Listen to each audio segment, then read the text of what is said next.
Good evening, everyone. Welcome back to the channel. If you are new here, my name is Auntie Masisiwa. We welcome you. If you are a returning subscriber, we thank you for coming back. Before I get into this confession, please comment if the sound is good or bad.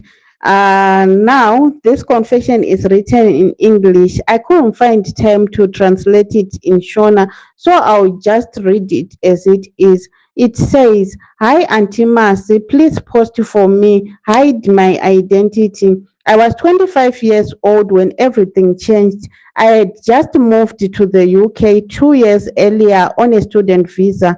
Life wasn't easy. I worked in a care home part time and studied nursing. Rent was high, Auntie. I was sending money home to support my siblings. I never thought I would one day carry someone's children in my womb. I never even thought I would be called a surrogate, but that's exactly what happened. This is how it began. I met Julia and Mark through an online advertisement on a student board.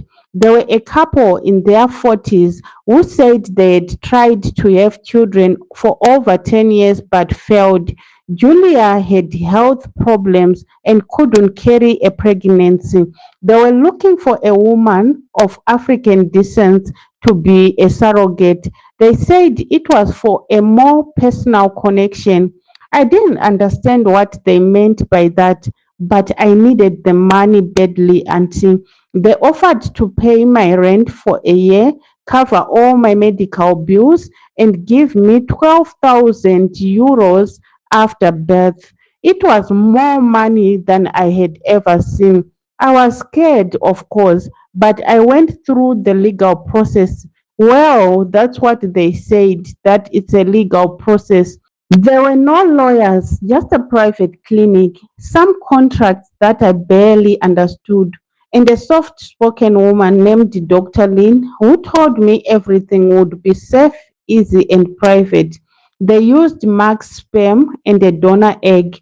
I was just the womb. That's what they said, just the womb. The first few months were fine. Julia and Mark were always texting and checking up on me. They brought me groceries, sent Uber Eats when I was too sick to cook, and even bought me a pregnancy pillow. Julia would touch my belly gently and said, "You are our angel." They were so sweet, so caring, and I even began to love them like my family. I dreamed of one day babysitting the twins when they were born. That's right, twins. Yes, Auntie, there were two babies in my belly, a boy and a girl. By the time I was 6 months pregnant, I was huge and exhausted. Julia started calling less, saying work was keeping them busy. Mark rarely answered my text anymore, but I understood life gets busy sometimes. I never expected what came next. It was a rainy Tuesday morning in April when my water broke. I was alone in my small flat in East London. I called Julia, no answer. I called Mark, his phone was off. I panicked and called an ambulance. I delivered the twins at the hospital, two healthy babies. I cried when I saw them. They were beautiful. I didn't even know I could love children that weren't mine like that. The nurses asked me, "Where are the parents?" I said they were on the way, but they never came, auntie. Gone. I stayed in the hospital for 3 days. No visitors, no Julia, no Mark, nothing. I tried calling them again and again, straight to voicemail. I went to their flat address, the one they had given me before. It was empty, curtains gone, lights off. Neighbors said they moved out 2 weeks ago. That's when I knew I had been used. The hospital had no one to release the babies to. I was not legally their mother, not on the papers, but there were no parents to take them. I had to talk to social workers, police, even immigration officers. Everyone was asking me questions I didn't have answers to. Were you paid? Did you sign legal documents? Was there a lawyer involved? Do you have any proof these people exist? I had text, photos, but the numbers were now disconnected. The emails bounced back. The clinic shut down. Dr. Lin had disappeared. Everything was fake, auntie. For months I was under watch. They thought maybe I was part of baby selling ring. I cried every night, afraid they would deport me or take me to jail. But eventually, the truth became clear. I was a victim too. The social worker, a kind woman named Eileen, held my hand one afternoon and said, "You did something good. What they did to you is criminal." I never got my money. I was left with nothing but scars on my body and a heart that ached for children that weren't mine, but they were also mine. I tried to move on. I finished the school. I got a job at the hospital. But every time I passed the maternity ward, my throat would close. Sometimes I wonder, what if they were sold? What if they were taken overseas? What if they were part of something worse than abandonment? I prayed every night for their safety. 2 years later, something unexpected happened. I got a message from a woman on Facebook. Her name was Tessa. She was a midwife at the hospital that I gave birth. She had worked at a private birthing center that closed suddenly. She said she remembered me. "I think I know who took the babies," she wrote. She said Julia and Mark weren't a real couple. They had done this before in Portugal. In Canada, they used different names, moved around, and disappeared after babies were born. Tessa shared her concern with the authorities, and I was contacted again. This time, Interpol was involved.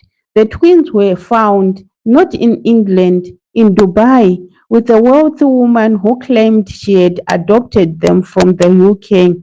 Now there was a case, a real legal case, and I was in the middle of it. The twins were safe, thank God, but now the fight was about who had rights.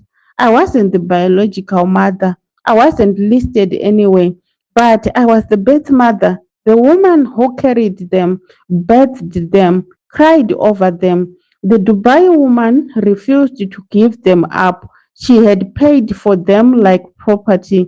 It broke me. I gave statements. I testified. I told the world how I was tricked, used, and discarded.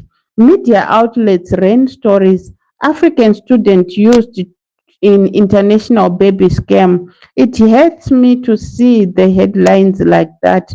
The courts finally ruled the twins would return to the UK into protected foster care until their legal identity could be sorted.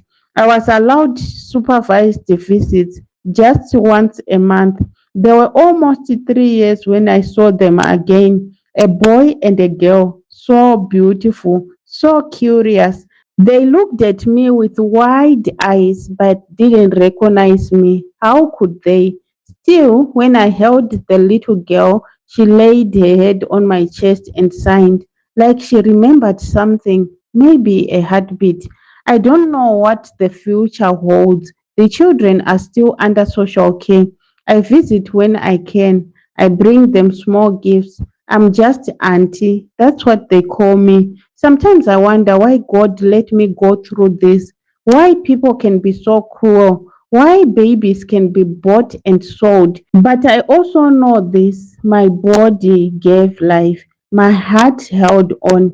And even though I was abandoned, I never abandoned them. Maybe that's what motherhood is, not just biology, but staying even when they disappear.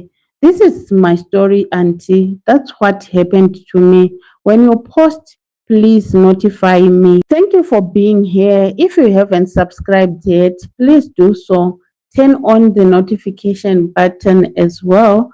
Zvinoka rugare rwaMwari runodarika njere dzose ngaruchengetedze mwoyo yenyu nepfungwa dzenyu muna Jesu Kristu. Muve nezuva rakanaka.